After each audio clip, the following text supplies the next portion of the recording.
Hello friends, very good morning. আশা রাখি সকলে ভালো আছো, সুস্থ আছো, আর আমিও ভালো আছি। দেখো সকাল সকাল রেডি হয়ে নিয়েছি।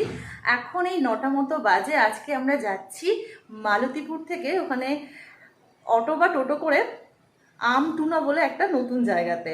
আর কেন যাচ্ছি তো সঙ্গে থাকো, আস্তে আস্তে সবটাই দেখতে থাকো। সকালে অনেক ব্যস্ত, ভাত করে নিয়েছি সকালবেলা ব্রেকফাস্টের জন্য। সোনু দুষ্টু পম আমি সবাই মিলে যাচ্ছি। আর হ্যাঁ, আজ হলো রবিবার। তো দেখো, আজকে কুর্তিটা অনেক দিন কেনা ছিল, পরাই হয় না, তো আজকে পরলাম, যেহেতু খুব একটা বেরোনো হচ্ছে না। তো চলো যাই। আর আজকে ব্লগটা দেখতে থাকো, কিন্তু বেশ ভালো লাগবে। অনেক পরিচিত মুখ তোমরা দেখতে পাবে। বেশ ইন্টারেস্টিং একটা ব্লগ হবে। যেটা বলার কথা, প্রচণ্ড গরম, ভীষণ ভ্যাপসা গরম। জাস্ট এসি থেকে বাইরে বেরিয়েছি, পুরো ঘেমেই যাচ্ছি। ওই জন্যই কমফোর্টেবল এই কুর্তিটা পরেছি। এটা বাটিকের কুর্তি, আশা করি একটু আরাম পাবো। সন্তুষ্টিকেও খুব হালকা ফালকা কমফোর্টেবল ড্রেস পরিয়ে নেবো, সাথেও একটা দুটো ড্রেস নিয়ে নিচ্ছি, জল নিয়ে নেবো, সকালে ভরপেট ব্রেকফাস্ট করে নেবো। আর সারা দিনের জন্য বেরোচ্ছি, দুপুরবেলার খাওয়া দাওয়া কিন্তু ওখানে থাকছে। তো চলো আর ব্লগটা দেখতে থাকো। আর তোমরা কিন্তু পুরো ব্লগটা দেখবে, কেউ কিন্তু কেটে কেটে দেখো না প্লিজ। তো 9:40-এর ট্রেনটা ধরবো বলে স্টেশনে এসেছি, আর আসা মাত্রই দেখি ট্রেন চলে যাচ্ছে। তো ভাবলাম যে যা এবার কি হবে। তো তারপর জানলাম যে ওটা আগের ট্রেন, আর এমনিতেই আজকে ট্রেনের প্রচুর প্রচুর গন্ডগোল। তারপর যখন দেখলাম শিলাদি তুলিকাদি, তো দেখে একটু শান্তি হলো। শিলাদি চলে এসছে, একটু হাই করে দাও। তোমরা পারো হাই করতে? একদম। যে শুধু আমি না, সাথে ওরাও আছে। বসিরহাট স্টেশনে দেখো আমরা 4 সখী, সম্পাদি, তুলিকাদি, শিলাদি, আর আমাকে তো মোটামুটি তোমরা চেনো, পুরোপুরি না চিনলেও। তো আমরা আজকে কোথায় যাচ্ছি, কার মুখে শুনবে, কে বলবে বলো? আমটুনা। মালতীপুরে নেমে আমটুনা জায়গাটার নাম। হ্যাঁ, আমরা কেন যাচ্ছি আজকে? আচ্ছা, কেন যাচ্ছি বলো? হাসনাবাদ শিয়ালদা নৃত্যযাত্রী সংস্থার মানে এটা হচ্ছে বাৎসরিক একটা মিটিং।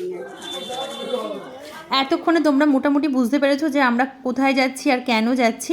আমাদের যে গ্রুপ আছে, ট্রেনের গ্রুপ, হাসনাবাদ শিয়ালদা নৃত্যযাত্রী সংস্থা, তো আমাদের সেই গ্রুপের আজ বাৎসরিক মিটিং, তো সেজন্যই যাওয়া। তো দেখো মোটামুটি সবাই চলে এসছে, আর এখন ট্রেন আসার সময় হয়ে গেছে। তা প্রায় 40-45 মিনিট ওয়েট করলাম আমরা, তারপরে ট্রেনটার দেখা মিলল। এরকম ঘটনার পুনরাবৃত্তি কিন্তু আগে কখনোই হয়নি, যে স্টেশনে এসে পৌঁছালাম আর ট্রেন আমাদের টাটা করে চলে গেল। আমি তো পুরোই অবাক যে কি হলো, ট্রেনটা কি 5-7 মিনিট আগে আসলো। তো তারপর বুঝলাম যে আজকে ট্রেনের প্রচুর সমস্যা। তো ট্রেনে উঠে পড়েছি, সবাই এক এক জায়গায় বসেছে। আর ওই যে দুষ্টু বসেছে ওর বাবার সাথে, সোনু এখানে।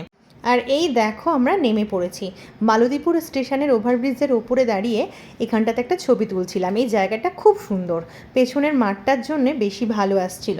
তো এখন চলো নেমে ব্রিজটা পার হয়ে ওপাশে গিয়ে টোটো ধরার পালা। মাঝে মধ্যে এরকম ছোটোখাটো ঘোরাঘুরি, সেটা মিটিংয়ের জন্যই হোক আর যে কারণের জন্যই হোক, বেশ ভালোই লাগে কিন্তু, তাই না বন্ধুরা? আর আমাদের এই গ্রুপের জন্য আমাদের কিন্তু সারা বছর টুকিটাকি এরকম লেগেই থাকে, পিকনিক, ঘোরা, মিটিং। তো আমরা কিন্তু বিন্দাস থাকি।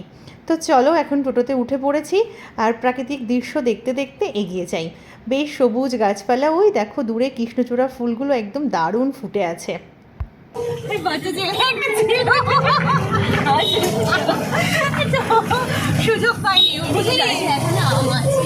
আমরা নানা রকম দৃশ্য দেখতে দেখতে মজা করতে করতে চলেছি। আর এই দেখো আমাদের গন্তব্যে কিন্তু একদম পৌঁছে গেছি। চতুর্দিকে পাটক্ষেত, আরও অনেক কিছু তোমাদের সাথে পরবর্তী ভিডিওতে শেয়ার করব। এই ভিডিওটা এইটুকু। পৌঁছে গেছি আমাদের গন্তব্যে, চলো দেখিয়ে দাও একবার, চলো। তাহলে আজকের মতো আসি, তোমরা ভালো থেকো, সুস্থ থেকো, আর পরবর্তী পর্ব দেখার জন্য অবশ্যই আমার সাথে থেকো। আর ভিডিওটা কেমন লাগলো কমেন্ট করে জানিও। Tata, by.